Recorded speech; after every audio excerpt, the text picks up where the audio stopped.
বিড়াল কি বাজার করতে পারে? চল দেখি। এক ঝলমলে সকালে আমাদের আদরের মোটাসোটা বিড়াল মিস্টার মিউ ঘুম থেকে উঠে হাই তুলে বলল, আজ আমি বাজার যাব আর দারুণ রান্না করব। সে ঝটপট একটা টুপি পরল, সাইকেলটা বের করল আর কাঁধে ব্যাগ ঝুলিয়ে দিল। রাস্তায় সবাই অবাক। ওই দেখো, একটা বিড়াল সাইকেল চালাচ্ছে, হাসির রোল উঠল। বাজারে গিয়ে সে টমেটো, আলু, মুরগি আর একটা বিশাল লাউ কিনল। দোকানদার তো হেসেই খুন, আপনি কি রান্নাও করবেন নাকি? বিড়াল মুচকি হেসে বলল, বন্ধুরা আসবে, আজ দাওয়াত। বাসায় ফিরে সে চিকেন বিরিয়ানি, ভেজিটেবল কারি আর দুধসেমাই বানালো।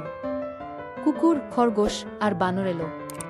সবাই মিলে খেলো, হাসলো, নাচলো।